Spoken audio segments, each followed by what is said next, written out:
18वां अध्याय। वामन भगवान का प्रकट होकर राजा बलि की यज्ञशाला में पधारना।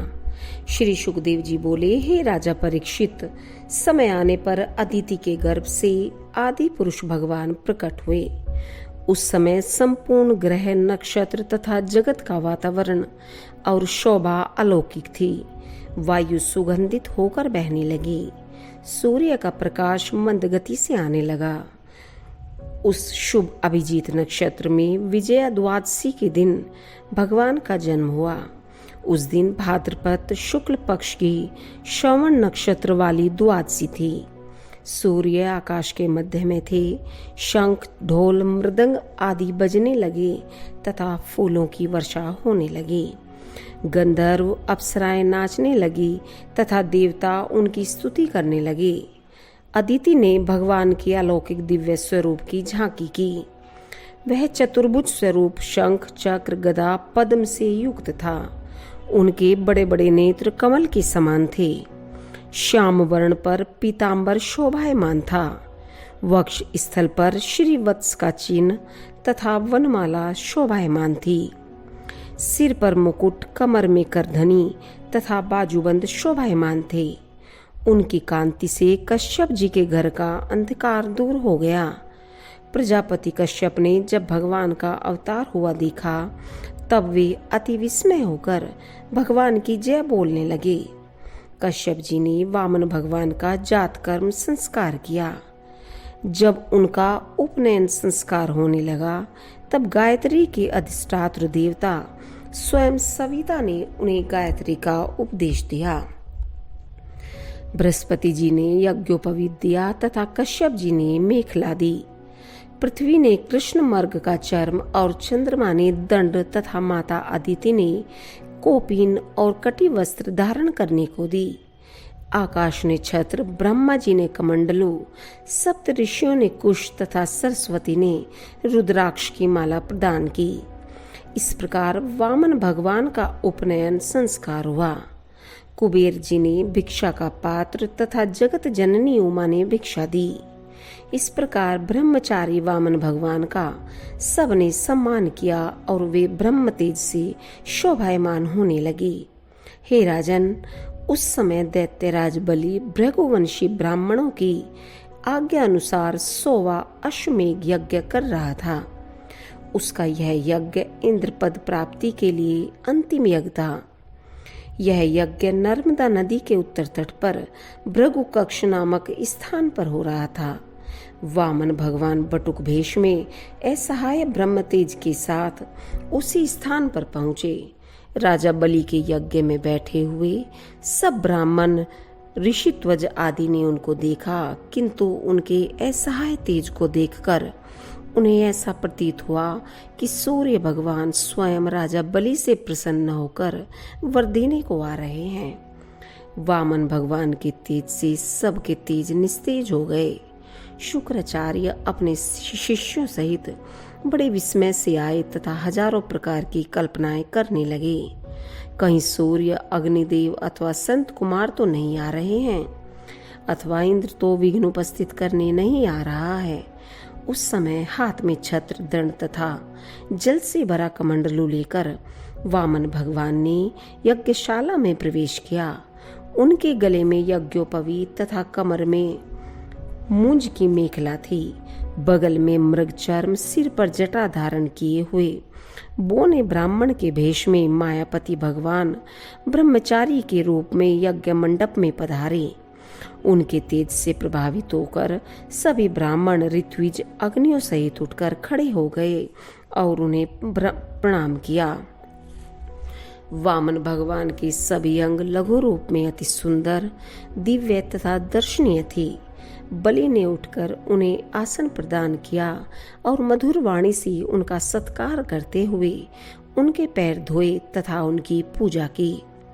दैत्यराज ने उनके चरणों के धोवन को अति पवित्र मानकर बड़े प्रेम से मस्तक पर धारण किया।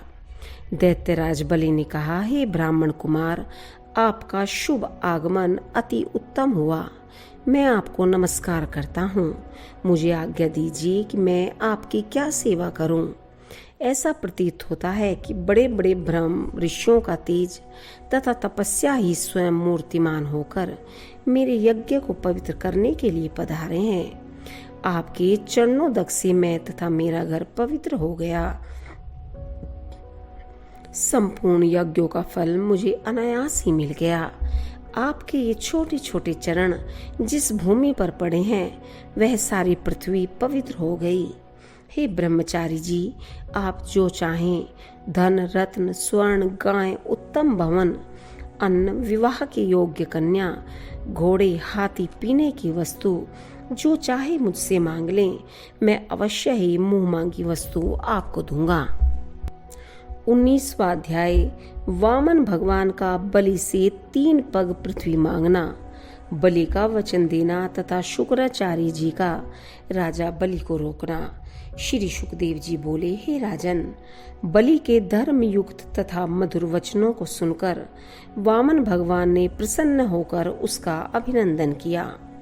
वामन भगवान ने कहा, हे दैत्यराज, आप जो कुछ कह रहे हैं वह आप ही के अनुकूल तथा कुल परंपरा के योग्य है। क्यों न हो, आप ब्राह्मण के भक्त तथा शुक्राचार्य जी के परम भक्त हो। आपके पितामह प्रहलाद जी भी तो ऐसे ही थे। आपके कुल में कोई ऐसा नहीं था जिसने दान देने की कहकर फिर न दिया हो, एक बार देने की प्रतिज्ञा करके उसे पूरा न किया हो, याचकों के मुख से दान की याचना सुनकर तथा शत्रु से युद्ध की ललकार सुनकर अपना मुंह मोड़ लिया हो। आपके वंश में ऐसा कायर कोई भी नहीं हुआ है। आपके पितामह हिरण्याक्ष बड़े ही वीर थे। उन्होंने हाथ में गदा लेकर सारी लोकों को विजय किया था। उनके भाई हिरण्यकशिपु उनसे भी अधिक बढ़कर वीर थे। प्रहलाद के पुत्र विरोचन जो आपके पिता थे वे भी ब्राह्मण भक्त थे। यहाँ तक कि देवताओं ने ब्राह्मणों का वेश बनाकर उनकी आयु दान रूप में मांगी। तब उन्होंने अपनी आयु भी अपने शत्रु देवताओं को दे दी। आप भी उन्हीं के अनुयायी हैं। हे दैत्य शिरोमणि, आप मुंह मांगी वस्तु देने वालों में सर्वोत्तम हैं। इसलिए मैं तो आपसे केवल 3 पग पृथ्वी अपने रहने के लिए मांगता हूँ। यह मैं जानता हूँ कि आप 7 द्वीपों के स्वामी हैं, किंतु मुझे तो केवल अपनी आवश्यकता अनुसार ही चाहिए, अधिक नहीं चाहता हूँ। राजा बलि ने हंसते हुए कहा, हे श्रेष्ठ ब्राह्मण कुमार, तुम्हारी बातें वृद्धों की सी हैं, किंतु बुद्धि बच्चों की जैसी है। लेकिन अभी तुम बच्चे ही तो हो। मैं तीनों लोकों का स्वामी हूँ। तुम्हें द्वीप के द्वीप दान करने में समर्थ हूँ। तुमने मुझे अपने मधुर वचनों से संतुष्ट किया है, किंतु मुझसे केवल 3 पग पृथ्वी ही मांगी है। यह कोई बुद्धिमानी की बात नहीं है। हे ब्रह्मचारी जी, मेरे पास आकर जिस याचक ने एक बार मांग लिया उसे फिर आजीवन अन्यत्र मांगने की आवश्यकता नहीं। अतः तुम अब भी जितनी आवश्यकता हो उतनी भूमि मांग लो। भगवान बोले, हे राजन, इस संसार में संतोष के अतिरिक्त मनुष्य की तृप्ति विषय वासनाओं से नहीं होती। संतोष के कारण ही इंद्रियों की तृप्ति होती है। जिसको 3 पग भूमि में संतोष नहीं है उसे सारा भूखंड प्राप्त होने पर संतोष प्राप्त नहीं हो सकता, क्योंकि उसके मन में और अधिक पाने की इच्छा बनी रहती है। हे राजन, पृथु, गया आदि राजा 7 द्वीपों के स्वामी थे। उनके पास भोगों की अपार सामग्री थी, किंतु वे भी बिना संतोष अपनी तृष्णा को पूरी न कर सके। प्रारब्ध से जो कुछ मिल जाए उसी में संतोष कर लेना अति उत्तम है। संतोष के बिना तीनों लोकों का राज्य प्राप्त होने पर भी मनुष्य संतुष्ट नहीं होता है और इसी कारण जीव जन्म मरण के चक्कर में रहता है। संतोषी ब्राह्मण का तेज बढ़ता है तथा असंतोषी का तेज घटता है। श्री सुखदेव जी बोले, हे राजन, भगवान के ऐसे वचन सुनकर राजा बलि हंस पड़े और बोले, अच्छी बात है, जितनी आपको आवश्यकता हो उतनी ही ले लो। ऐसा कहकर 3 पग पृथ्वी दान करने का संकल्प करने के लिए राजा बलि ने जलपात्र उठाया। तब शुक्राचार्य जी ने राजा बलि से कहा। शुक्राचार्य जी बोले, हे दैत्यराज, तुम यह क्या करते हो? मैं इन्हें बलि प्रकार पहचानता हूँ। ये अविनाशी भगवान विष्णु ही कश्यप की पत्नी अदिति के गर्भ से अवतीर्ण होकर देवताओं की भलाई के लिए तुम्हारे निकट बैठे हैं। ये अभी तुम्हारा सब कुछ छीन लेंगे। तुमने दान देने की प्रतिज्ञा की है, मैं इसे ठीक नहीं समझता। यह दैत्यों के साथ घोर अन्याय है। हे दैत्यराज, यह अभी तुम्हारा तीनों लोकों का राज्य, लक्ष्मी, ऐश्वर्य, कीर्ति तथा तेज सर्वस्व छीन लेंगे और इंद्र को दे देंगे। यह विराट रूप है, अपने तीनों पगों से सारे लोगों को नापने में समर्थ हैं। ये विश्वव्यापी हैं। एक पग से पृथ्वी, दूसरे पग से स्वर्ग लोक को नाप लेंगे। इनके शरीर से आकाश लोक भर जाएगा। तब तीसरे पग के लिए तुम कहां से पृथ्वी दोगे? रे मूर्ख, तू अपनी प्रतिज्ञा को पूर्ण न करने के कारण फिर भी नरक में जाएगा। इसलिए नकार जाना ही उत्तम है। ऐसा दान उत्तम नहीं होता जिससे अपने जीवन निर्वाह का साधन भी चला जाए। दान, यज्ञ, तप, परोपकार वही उत्तम होता है जिसके साथ साथ अपना जीवन निर्वाह ठीक ठीक चलता रहे। मनुष्य को अपना धन 5 भागों में बांटना चाहिए।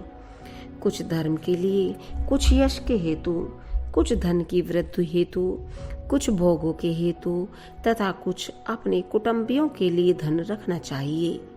यदि तुम्हें अपनी प्रतिज्ञा भंग होने का भय है तो मैं तुम्हें कुछ ऋग्वेद की श्रुति का आशय सुनाता हूँ, तुम सुनो।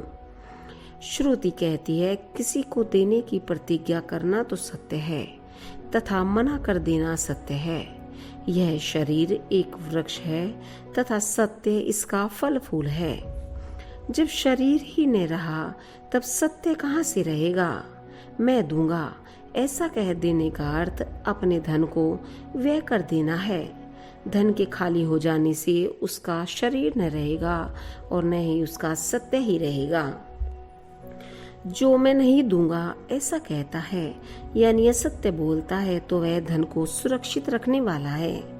धन के सुरक्षित रखने से शरीर सुरक्षित रहता है, किंतु यह असत्य भाषण हर समय नहीं करना चाहिए, क्योंकि यह अपकीर्ति का कारण हो जाता है और अपकीर्ति मृत्यु के समान है।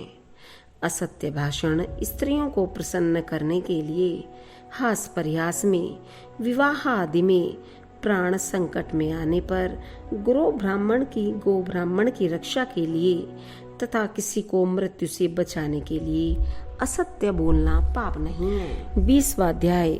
भगवान वामन का विराट रूप धारण करके पृथ्वी और स्वर्ग को नापना। श्री सुखदेव जी बोले, हे राजन, जब शुक्राचार्य जी ने राजा बलि को इस प्रकार समझाया तब राजा बलि ने शुक्राचार्य जी से मधुर वाणी में इस प्रकार कहा। राजा बलि ने कहा, हे गुरुदेव, गृहस्थ आश्रम में रहने के लिए अर्थ, धर्म, काम का संचय किया जाता है और आपके कथनानुसार आजीविका की रक्षा करना अति उत्तम है। किंतु हे गुरुदेव, मैं भक्तवर प्रहलाद जी का पुत्र हूँ। मैं एक बार देने की प्रतिज्ञा कर चुका हूँ। अब मैं इस ब्राह्मण से कैसे कह दूं कि अब मैं नहीं दूंगा?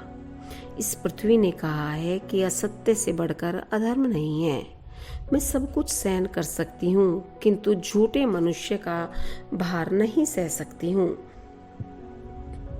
मैं राज्य के नाश से तथा दरिद्रता से और नरक में गिरने से इतना नहीं डरता हूँ जितना ब्राह्मण के प्रति धोखा देने से डरता हूँ। यह राज्य, पृथ्वी, धन, संपत्ति मृत्यु के पश्चात सब साथ छोड़ देते हैं। यदि उसी धन, लक्ष्मी तथा भूमि से ब्राह्मणों को दान देकर संतुष्ट न किया गया तो उनके संचय से लाभ ही क्या है? शिव, दधीची आदि दानी पुरुषों ने अपना सर्वस्व त्याग दिया, फिर मुझे ही क्यों सोच विचार करना चाहिए?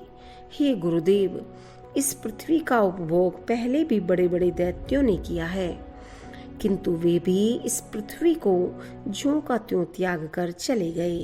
हे प्रभु, युद्ध क्षेत्र में पीठ न दिखाने वाले बहुत से वीर हैं, किंतु ऐसे लोग अति दुर्लभ हैं जो उत्तम पात्र के मिलने पर श्रद्धा के साथ दान करें।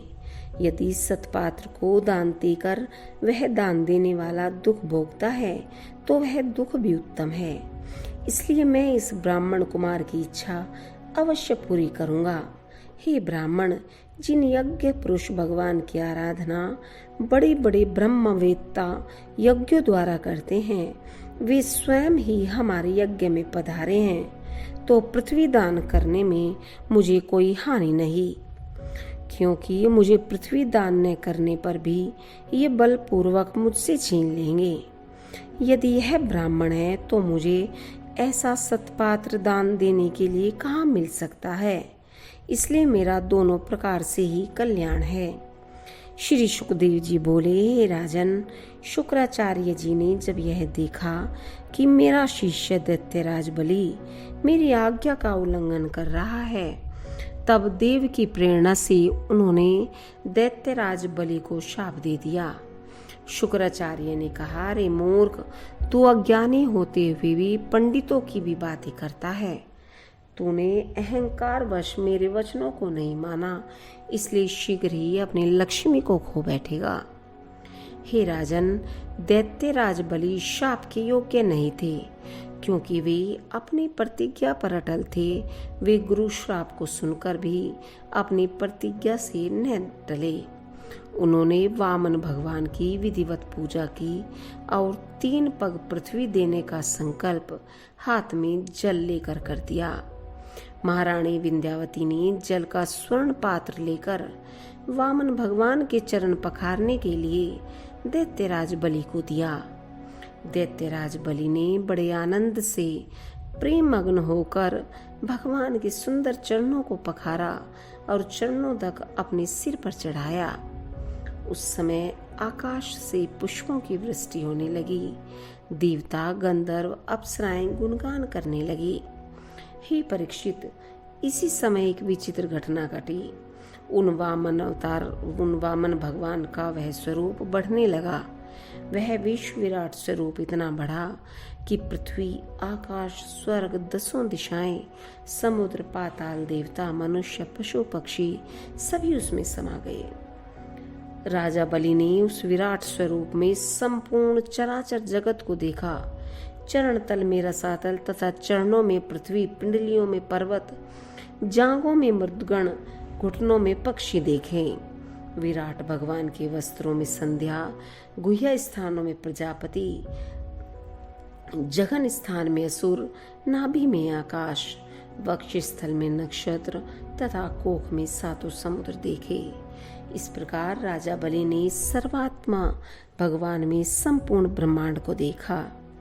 भगवान के पास सुदर्शन चक्र, सारंग, धनुष, पंचजन्य शंख, कोमोद की गदा तथा चंद्रकार ढाल, तलवार, अक्षबाणों के 2 तरकश, सुनंदा आदि पार्षदगण तुरंत सेवा में आ गए। भगवान के मस्तक पर मुकुट, वक्ष स्थल पर श्रीवत्स चिन्ह, कंठ में कौस्तुभमणि, कमर में मेखला, बाजूबंद तथा शरीर पर पीतांबर शोभायमान थे। उन्होंने अपने एक पग से सारी पृथ्वी, दूसरे पग से स्वर्ग नाप लिया। शरीर से आकाश तथा भुजाओं से दिशाओं को भर दिया। तीसरे पग के लिए बलि के पास कोई वस्तु शेष न रही। भगवान का दूसरा पग महलोक, जनलोक, तपलोक तथा सत्यलोक में पहुंच गया। 21वां अध्याय, राजा बलि का बांधा जाना। श्री सुखदेव जी बोले, हे राजन, भगवान के नक्षचंद्र की ज्योति से सत्यलोक की ज्योति फीकी पड़ गई। उन्होंने सनकादिक महर्षियों सहित भगवान के चरण के शुभागमन से अति आनंद प्रकट किया तथा उनके चरणों की वंदना की। उन्होंने उस चरण को अपने कमंडलों में धोया। उसी से गंगा जी उत्पन्न हुई। यह गंगा जी पृथ्वी पर जाकर 3 लोकों को पवित्र करने वाली है। जब दैत्यों ने वामन भगवान के इस छल को देखा, तब वे चिढ़कर आपस में कहने लगे, अरे यह ब्राह्मण नहीं है, ये तो मायावी विष्णु है। इसने देवताओं का कार्य करने के लिए ही ब्राह्मण का रूप धारण किया है। हमारे स्वामी राजा बलि यज्ञ में दीक्षित होने के कारण इनसे कुछ नहीं कह सकते हैं, क्योंकि वे बड़े धर्मात्मा तथा सत्यनिष्ठा हैं। ब्राह्मणों के तो वे परम भक्त हैं, वे कभी असत्य नहीं बोलते हैं। अतः इस समय हमारा यह धर्म है कि हम अपने शत्रु को मार डालें। ऐसा सोचकर दैत्यराज बलि के असुरों ने अपने हथियार उठा लिए और राजा बलि के रोकने पर भी वे वामन भगवान पर टूट पड़े।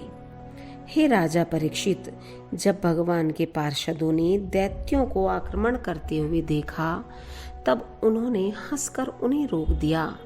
नंद, सुनंद, जय, विजय, प्रबल, बल, कुमुद, कुमुदाक्ष, विश्वसेन, गरुड़, जयंत, श्रुतदेव, पुष्पदंत तथा सातवत, यह सभी पार्षद 10-10 हजार हाथियों के बल वाले थे। वे असुरों की सेना पर टूट पड़े।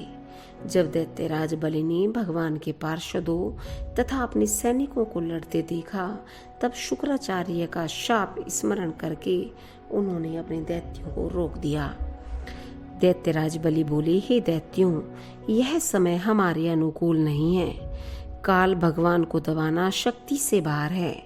वही काल जो पहले देवताओं की अवनति तथा हमारी उन्नति का कारण था, अब वही हमारी अवनति तथा देवताओं की उन्नति का कारण हो रहा है। देव के अनुकूल होने पर तुम लोगों ने देवताओं को सैकड़ों बार हराया। अब उसी समय की प्रतीक्षा करो। राजा बलि के ऐसे वचन सुनकर दानव लोग दैत्यराज बलि को छोड़कर रसातल को चले गए। भगवान के संकेत से गरुड़ जी ने राजा बलि को वरुण पाश में बांध लिया। उस दिन यज्ञ का अंतिम दिन होने से सोमरस पान करने का दिन था। जब भगवान ने बलि को बांधा, तब पृथ्वी, आकाश तथा संपूर्ण दिशाओं में हाय हाय शब्द होने लगा। सब लोग राजा बलि के धैर्य तथा सर्वस्व दान की प्रशंसा कर रहे थे। हे राजा परीक्षित, बलि को बांधकर भगवान ने उससे कहा, रे अभिमानी असुर, तुमने 3 पग पृथ्वी देने के लिए मुझसे कहा था। 2 पगों में मैंने भूलोक और स्वर्गलोक नाप लिया। शरीर से आकाश भर गया। अब तीसरे पग के लिए मुझे भूमि देकर अपनी प्रतिज्ञा पूरी करो। प्रतिज्ञा के पूरे न होने पर तुम्हें नरक भोगना पड़ेगा। तुम्हारे गुरु ने तो असत्य बोलने के लिए तुमसे कहा ही था। अब तुम अवश्य नरक में जाओगे। जो दाता याचक से देने की प्रतिज्ञा करके नहीं देता, तो उसके सारे पुण्य फल नष्ट हो जाते हैं। उसे नरक में गिरना पड़ता है। तुम्हें धनी होने का बड़ा अहंकार था। तुमने मुझसे दूंगा ऐसी प्रतिज्ञा की थी। अब तुम्हें इस धोखे तथा सत्य भाषण के बदले वर्षों तक नरक भोगना पड़ेगा। 22वां अध्याय, बलि के द्वारा भगवान की स्तुति करना तथा बलि पर भगवान का प्रसन्न होना। श्री सुखदेव जी बोले, हे राजा परीक्षित, जब असुर शिरोमणि बलि का भगवान ने इस प्रकार अनादर किया और उससे ऐसे कटु वचन कहे, तब भी दैत्यराज बलि अपने धैर्य तथा सत्य से नहीं डिगे और बोले, देवताओं के आराध्य देव, आपकी कीर्ति महान है। मैं कभी असत्य भाषण नहीं करता। मैंने आपको धोखा नहीं दिया है। मैं अभी अपने वचनों को सत्य करके दिखाता हूँ। आपने 1 पग से मेरी सारी पृथ्वी नाप ली है तथा दूसरे पग से स्वर्गलोक नाप लिया है। अब आप तीसरे पग को मेरे सिर पर रख दीजिए। इतना कहकर दैत्यराज बलि ने अपना सिर झुका दिया। दैत्यराज बलि बोले, हे भगवान, मुझे नरक में जाने का भय नहीं है। मैं वरुण पाश से भी नहीं डरता हूँ। मेरे पास चाहे कुछ भी न रहे, आप चाहे मुझे कितना ही दंड दें, इसका भी मुझे भय नहीं है। यदि मुझे भय है तो अपनी अपकीर्ति होने का है। महान पुरुषों द्वारा दिया हुआ दंड तो जीव के लिए उपदेश रूप है। माता पिता, भाई बंधु मोहवश दंड नहीं दे सकते। आप हमारी भलाई के लिए असुरों को छिपे रूप से इस प्रकार दंड देकर शिक्षा देते रहते हैं। आप हमारे परम गुरु, आराध्य देव तथा पूजनीय हैं। हम लोग धन, बल, वैभव आदि के मद में अंधे हो जाते हैं, तब आप उन वस्तुओं को हमसे छीनकर हमें उपदेश रूपी नेत्र प्रदान करते हैं। हे भगवान, आपने हमारा महान उपकार किया है। असुर लोग आपसे वैर भाव रखते हैं, परंतु वे भी अनुपम मोक्ष प्राप्त करते हैं। वैसा ही दंड आप मुझे देकर अनुग्रहित कर रहे हैं। इस दंड से न तो मुझे कोई कष्ट है और न लज्जा। आपने मेरे पितामह प्रहलाद जी पर अति कृपा की थी। हिरण्यकशिपु ने आपसे बैर किया था, प्रहलाद जी को अनेकों कष्ट दिए।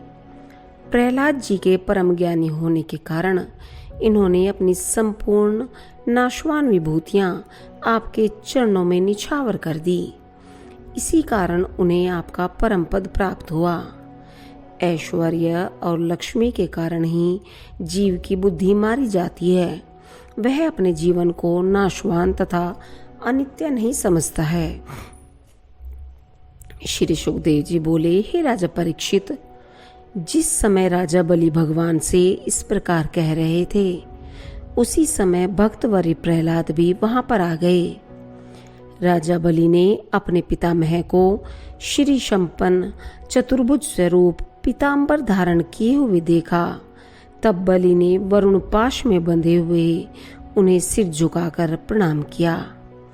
उनके नेत्रों से अश्रु झलक उठे तथा लज्जा से सिर नीचा हो गया।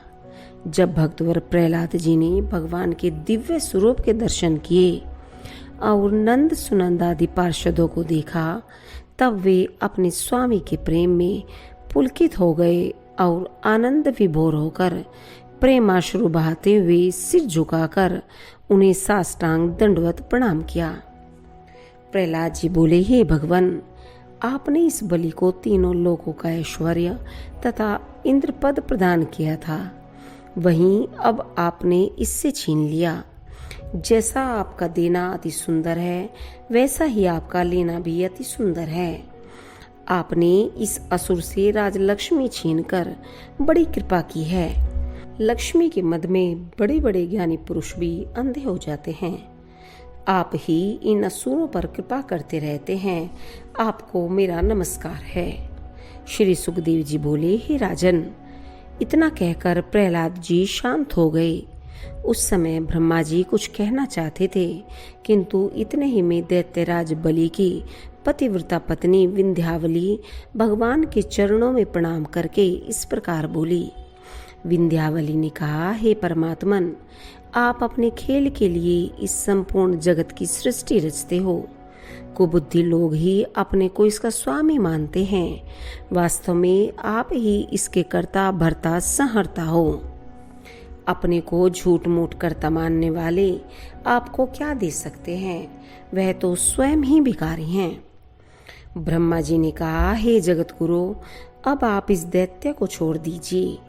इसने आपको सर्वस्व दे दिया, सारी पृथ्वी तथा पुण्य कर्मों से उपार्जित स्वर्ग लोक भी दे दिया। यहाँ तक कि इसने अपने शरीर को भी आत्मा सहित आपके चरणों में समर्पित कर दिया। अतः अब यह दंड का भागी नहीं है। जो मनुष्य श्रद्धा तथा प्रेम से आपको एक तुलसी दल भी समर्पित कर देता है, आप उसी में प्रसन्न हो जाते हैं। किंतु इस बलि ने तो अपने तीनों लोगों का राज्य दान में दे दिया, फिर दंड का भागी किस प्रकार हो सकता है? श्री भगवान बोले, हे ब्रह्मा जी, मेरी जिस पर कृपा होती है, मैं पहले ही उसका धन छीन लेता हूँ, क्योंकि मनुष्य धन के अहंकार में अंधा होकर मुझे भूल जाता है और अनेक योनियों में भटकता रहता है। मेरी अति कृपा से ही उसे मनुष्य योनि प्राप्त होती है। उत्तम कुल, रूप, विद्या, धन, ऐश्वर्य आदि उसे प्राप्त होते हैं। मैंने दानवराज बलि की भली प्रकार परीक्षा कर ली है। इसका धन छीन लिया, राजपद से अलग कर दिया तथा इसे वरुणपाश में बांध लिया। भाई, बंधु, सेवक इसे त्याग कर चले गए। यहाँ तक कि गुरु ने भी इसे शाप दे दिया किंतु इस धैर्यवान ने अपना धैर्य नहीं त्यागा और इतना दुख भोगने पर भी अपनी प्रतिज्ञा से विचलित नहीं हुआ तथा अपने धर्म पर अटल रहा। मैं अब इसे उत्तम लोक देता हूँ, जिसके लिए बड़े बड़े देवता भी तरसते हैं। सावर्णी मनवंतर में यह मेरा भक्त इंद्र होगा। तब तक यह विश्वकर्मा के द्वारा निर्मित सुतल लोक में रहेगा। वहां पर रहने वाले प्राणियों को मानसिक रोग, थकावट, तंद्रा नहीं व्यापती तथा कोई भी शत्रु उसे पराजित नहीं कर सकता। तब भगवान राजा बलि से बोले, हे महाराज इंद्रसेन, तुम्हारा कल्याण हो। तुम अपने कुटुंबियों सहित सूतल लोक में निवास करो। वह लोक देवताओं के लिए भी दुर्लभ है।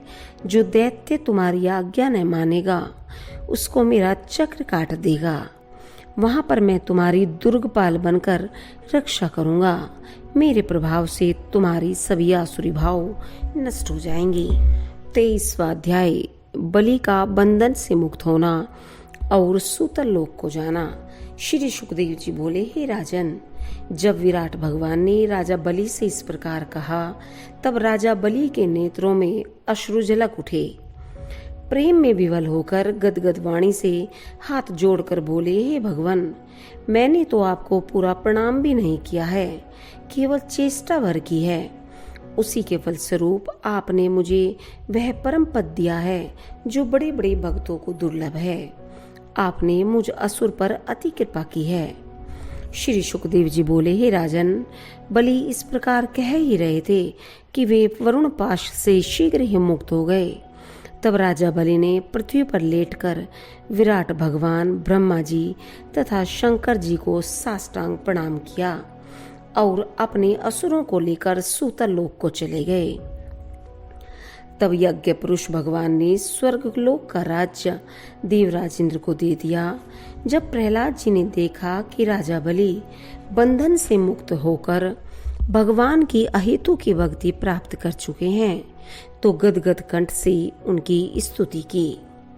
भक्त प्रहलाद बोले, हे भगवान, आपने उस असुर को वह सदगति प्रदान की है तथा उसे कृपा प्रसाद दिया है जो ब्रह्मा जी तथा शंकर जी को भी प्राप्त नहीं है। ब्रह्मा जी भी जिनके चरणों की वंदना करते हैं, वहीं आप हमारे दुर्गपाल बनकर रहेंगे। हे शरणागत वत्सल, जिनके कमलों का मकरंद रस किसी को भी प्राप्त नहीं होता, वे भगवान हमारे द्वारपाल बन गए। आपकी यह अहेतु की कृपा अवश्य ही हम दैत्यों पर है। श्री भगवान बोले, पुत्र प्रहलाद, अब तुम भी अपने पौत्र बलि के साथ सूतल लोक में आनंद पूर्वक रहो। मैं नित्य गदा लेकर तुम्हारे पास दुर्गपाल बनकर आऊंगा। तुम्हें वहां मेरे दर्शनों का परमानंद सदा प्राप्त होता रहेगा। तुम्हारी सब कर्म बंधन नष्ट हो जाएंगे। श्री सुखदेव जी बोले, भक्तवर प्रहलाद जी ने जो आज्ञा कहकर उन्हें प्रणाम किया और उनकी परिक्रमा करके सूतल लोक को चले गए। तब भगवान ने निकट में ही बैठे हुए शुक्राचार्य जी से कहा, हे ब्राह्मण, आप अपने शिष्य के इस यज्ञ को पूर्ण कीजिए। इसमें जो त्रुटि रह गई हो उसे आप पूर्ण कर दीजिए। ब्राह्मणों की कृपा से संपूर्ण भूलें सुधर जाती हैं। शुक्राचार्य बोले, हे भगवान, जिस यज्ञ में यज्ञ पुरुष भगवान स्वयं पधारे हैं, भला फिर उस यज्ञ में त्रुटि तथा अपूर्णता किस प्रकार रह सकती है? वह तो आपके आगमन से ही पूर्ण हो गया, किंतु अब आप स्वयं मुझे आज्ञा कर रहे हैं तो अवश्य उसका पालन करूंगा। श्री सुखदेव जी बोले, हे राजन, श्री हरि की आज्ञा अनुसार शुक्राचार्य जी ने यज्ञ पूर्ण किया। वामन भगवान ने उन तीनों लोकों के राज्य को बलि से भिक्षा मांगकर अपने बड़े भाई इंद्र को दे दिया और उपेंद्र का पद ग्रहण किया। हे राजा परीक्षित, मैंने तुम्हें भगवान की यह उत्तम कथा सुनाई है। जो मनुष्य नित्य प्रति यह कथा सुनता या सुनाता है, उसे परम गति प्राप्त होती है। देव यज्ञ, पितृयज्ञ तथा मनुष्य यज्ञ आदि के आरंभ करते समय भगवान की इस लीला का अवश्य कीर्तन करना चाहिए। ऐसा करने से वह यज्ञ निर्विघ्न समाप्त हो जाता है। 24वां अध्याय, भगवान के मत्स्य अवतार की कथा। राजा परीक्षित ने पूछा, हे भगवान, आदि पुरुष भगवान ने लोक निंदित मत्स्य योनि क्यों धारण की? यह कथा मुझे कृपा पूर्वक सुनाइए। श्री सुखदेव जी बोले, हे राजन, कल्प के अंत में ब्रह्मा जी के सो जाने पर ब्रह्मा नामक नैमित्तिक प्रलय हुआ था। उस समय पृथ्वी लोक आदि समुद्र में निमग्न हो गए थे। ब्रह्मा जी नींद के कारण सोना चाहते थे। इस कारण उनके मुख से वेद निकल पड़े और उन वेदों को उसके निकट रहने वाला हयग्रीव नामक दैत्य चुरा ले गया। उस हयग्रीव से वेदों की रक्षा करने के लिए ही भगवान ने मत्स्य अवतार धारण किया। हे राजा परीक्षित, उस समय सत्यव्रत नाम की एक राजश्री थे। वे जल पीकर तपस्या कर रहे थे। वे राजश्री सत्यव्रत इस वर्तमान महाकल्प में सूर्य के पुत्र श्राद्ध देव के नाम से प्रसिद्ध हुए तथा उनको भगवान ने वैवस्वत मनु नियुक्त किया। एक समय राजश्री सत्यव्रत जल में तर्पण कर रहे थे। उनकी अंजलि में छोटी सी एक मछली आ गई। राजश्री सत्यव्रत ने उस मछली को फिर जल में डाल दिया। तब मछली ने दीनता पूर्वक राजा सत्यव्रत से कहा, हे दयालु राजा, मुझे जल में रहने वाले बड़े जंतु खा डालेंगे, अतः तुम मुझे इस जल में न छोड़ो। राजा सत्यव्रत ने उस मछली को अपने कमंडलों में रख लिया और अपने आश्रम पर ले आए। वह मछली कमंडलों में न समाई। तब राजा ने उस मछली को पानी के एक बड़े मटके में डाल दिया, किंतु वह मछली 2 घड़ी में ही 3 हाथ बढ़ गई और उस मटके में न समाई। तब राजा सत्यव्रत ने उस मछली को एक सरोवर में डाल दिया। वहां पर मछली इतनी बड़ी कि उस सरोवर में भी न समाई। तब राजा ने उस मछली को उससे बड़े सरोवर में डाल दिया, वह उस सरोवर में भी न समाई। तब सत्यव्रत को बड़ा आश्चर्य हुआ। वे जिस बड़े सरोवर में डालते थे वह मत्स्य राज उतना ही बढ़ता जाता था। अंत में राजा ने उसे समुद्र के जल में डाल दिया। तब मत्स्य भगवान ने राजा से कहा, हे राजन, तुम मुझे इस जल में न डालो, मुझे यहाँ के जंतु खा जाएंगे। मत्स्य की यह बात सुनकर राजा को ज्ञान उत्पन्न हुआ और उन्होंने कहा, मुझे प्रतीत होता है कि आप मुझको मोहित करने वाले अवश्य ही सर्वशक्तिमान अविनाशी भगवान हैं। मैं आपको नमस्कार करता हूँ। फिर भी मैं जानना चाहता हूँ कि आपने किस उद्देश्य से यह रूप धारण किया। आपने यह बड़ा अद्भुत रूप धारण किया है। श्री सुखदेव जी बोले, हे राजा परीक्षित, राजा सत्यव्रत के ऐसे वचन सुनकर मत्स्य भगवान ने कहा, हे सत्यव्रत, आज से 7वें दिन भूलोक आदि तीनों लोक प्रलय होने के कारण समुद्र में डूब जाएंगे। उसी समय तुम्हारे पास एक बड़ी नाव आएगी। उस समय तुम सप्त ऋषियों के साथ संपूर्ण प्राणियों के सूक्ष्म शरीरों को लेकर उस नाव पर चढ़ जाना। पृथ्वी के समस्त बीजों को भी साथ ले जाना। उस समय सब कुछ समुद्र में डूब जाएगा, सर्वत्र अंधकार छा जाएगा। उस समय सप्त ऋषियों की दिव्य ज्योति से तुम नाव पर चढ़कर इधर उधर विचरते रहना। तत्पश्चात प्रचंड आंधी चलेगी, तुम्हारी नाव डगमगाने लगेगी। तब मैं तुम्हारे पास इसी रूप में आऊंगा। तुम वासुकी नाग की रस्सी बनाकर उस नाव को मेरे सींग से बांधकर अपनी रक्षा करना। हे राजन, जब तक ब्रह्मा की रात रहेगी तब तक मैं उस प्रलयकालीन जल में तुम्हारी नाव को खींचता हुआ समुद्र में विचरूंगा। उस समय मैं तुम्हारे पूछने पर तुम्हें उपदेश करूंगा। तब मेरी कृपा से तुम्हें मेरे वास्तविक स्वरूप पर ब्रह्मा का ज्ञान होगा। इस प्रकार राजा सत्यव्रत को आज्ञा देकर मत्स्य भगवान अंतर्ध्यान हो गए। राजा सत्यव्रत पूर्व की ओर मुख करके कुशासन पर बैठ गए तथा उस समय की प्रतीक्षा करते हुए मत्स्य भगवान के चरणों का ध्यान करते रहे। समय आने पर प्रलयकालीन भयंकर मेघ बरसने लगे और सारी पृथ्वी जल में डूब गई। उसी समय राजा सत्यव्रत ने भगवान का स्मरण किया और वहां पर एक नाव आती हुई देखी। तब वे सप्तऋषियों सहित समस्त जीवों तथा धान्यों के बीजों को साथ लेकर उस नाव पर बैठ गए। तब सप्तऋषियों ने राजा सत्यव्रत से भगवान का ध्यान करने के लिए कहा। राजा के ध्यान करते ही उस प्रलयकालीन महासमुद्र में मत्स्य भगवान प्रकट हो गए। तब राजा ने वासुकी नाग के द्वारा नाव को बांधकर भगवान के सींग से बांध दी और इस प्रकार प्रार्थना करने लगे, हे प्रभु, संपूर्ण जीवों का आत्मज्ञान अविद्या के कारण लुप्त हो गया है। इसी कारण यह प्रलयकालीन पीड़ा उत्पन्न हुई है। यह अज्ञानी जीव अपने ही कर्मों में बंधा हुआ है। वह सुख प्राप्ति के लिए कर्म करता है, किंतु वे कर्म उसके लिए दुखदायक होते हैं। जो भगवान अज्ञान को नष्ट करते हैं, वे ही मेरे अज्ञान को नष्ट कर दें। आपकी सेवा से जीवात्मा निखर उठता है, उसका अंधकार नष्ट हो जाता है। आप हम पर कृपा कीजिए। आप हमारे अज्ञान को नष्ट करने के लिए अपना उत्तम उपदेश कीजिए। आप संपूर्ण जगत के मित्र, गुरु, प्रियतम तथा ईश्वर हैं। आप देवताओं के भी महादेव हैं। मैं आपकी शरण आया हूँ। आप मुझे अपने स्वरूप का ज्ञान दीजिए। श्री सुखदेव जी बोले, हे राजन, जब मत्स्य भगवान की स्तुति राजा सत्यव्रत ने इस प्रकार की, तब उन्होंने प्रलयकालीन समुद्र के जल में विहार करते हुए राजा सत्यव्रत को आत्म तत्व का उपदेश दिया। उन्होंने अपने स्वरूप के सब रहस्य प्रकट किए। उन्होंने ज्ञान, भक्ति तथा कर्म योग से पूर्ण उत्तम पुराण का उपदेश दिया, जिसको मत्स्य पुराण कहते हैं। हे राजन, जब प्रलय काल का अंत हो गया और ब्रह्मा की नींद दूर हुई, तब भगवान ने उस हयग्रीव दैत्य को मारकर उन वेदों को उससे छीन लिया तथा ब्रह्मा जी को वे पुनः दे दिए।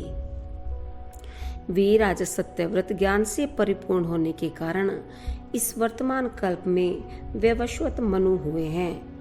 जो मनुष्य इस उत्तम आख्यान का श्रवण करता है, वह संपूर्ण पापों से मुक्त हो जाता है। जो नर प्रतिदिन इस अवतार की कथा कहता व सुनता है, उसके सब संकल्प पूर्ण हो जाते हैं। जब ब्रह्मा जी उस प्रलयकालीन समुद्र में सो गए थे, तब उनके मुख से निकली हुई श्रुतियों को चुराकर वह हयग्रीव दैत्य पाताल लोक में चला गया था। भगवान ने उसे मारकर वे श्रुतियां ब्रह्मा जी को लौटा दी एवं सप्तऋषियों तथा सत्यव्रत को ब्रह्म तत्व का ज्ञान दिया। उन समस्त जगत के परम कारण लीला मत्स्य भगवान को बारंबार नमस्कार है। श्रीमद् भागवत अष्टम स्कंद समाप्त।